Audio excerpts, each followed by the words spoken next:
भारत की सर्वाधिक महिमामयी नदी गंगा आकाश, धरती, पाताल तीनों लोकों में प्रवाहित होती है। आकाश गंगा या स्वर्ग गंगा, त्रिपक्षा, पाताल गंगा, हेमवती, भागीरथी, जाह्नवी, मंदाकिनी, अलकनंदा आदि अनेकानेक नामों से पुकारी जाने वाली गंगा हिमालय के उत्तरी भाग गंगोत्री से निकलकर नारायण पर्वत के पार्श्व से ऋषिकेश, हरिद्वार, कानपुर, प्रयाग, विंध्याचल, वाराणसी, पाटलिपुत्र, मंदगिरी, भागलपुर, अंगदेश व बंगदेश को सिंचित करती हुई गंगा सागर में समाहित हो जाती हैं। वेद पुराणों में कई नामों से गंगा का विशद वर्णन उपलब्ध है। सागर के 60,000 पुत्रों को तारने वाले इस गंगा जल में कभी कीड़े नहीं पड़ते और यह कभी बासी या दूषित नहीं होती। भारत में गंगा को गंगा मैया के नाम से जाना जाता है। वह पवित्र पावनी मानी जाती है। इसके तट पर वैदिक ऋचाओं से गुजरती आश्रम पनपे व आर्यों के बड़े बड़े साम्राज्य स्थापित हुए। गंगा के अनेक रूप हैं, अनेक कथाएं हैं। पुराणों ने गंगा को मोक्षदायिनी बताया है।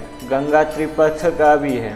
स्वर्ग में अलकनंदा, पृथ्वी पर भागीरथी या जाह्नवी तथा पाताल में अधोगंगा या पाताल गंगा के नाम से जानी जाती है। प्रसिद्ध धार्मिक नगरी काशी, अब वाराणसी, गंगा के तट पर ही सुशोभित है। काश यानी चमकने वाला से इसका नाम काशी रखा गया होगा, क्योंकि वरुणा और अस्सी नामक दो नदियों के आधार पर ही आज इसे वाराणसी संज्ञा प्रदान की गई है। बनारस भी शायद उसी का बिगड़ा रूप। देवी भागवत पुराण के अनुसार गंगा, लक्ष्मी, सरस्वती तीनों विष्णु की पत्नियां थीं।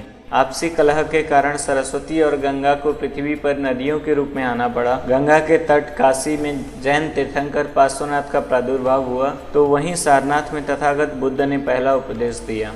पाटलिपुत्र में नंद साम्राज्य का उदय हुआ तो चाणक्य ने अर्थशास्त्र की रचना एवं सम्राट चंद्रगुप्त के साम्राज्य का निर्माण किया। सम्राट अशोक ने इसी पाटलिपुत्र में अहिंसा और प्रेम का आदेश प्रसारित किए।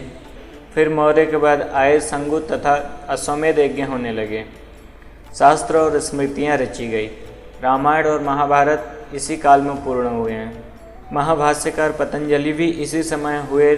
नागों के भार शिव राजवंश ने गंगा को अपना राज्य चिन्ह बनाया। 10 अश्वमेध यज्ञ किए। दशाश्वमेध घाट इसी के स्मृति का प्रतीक है।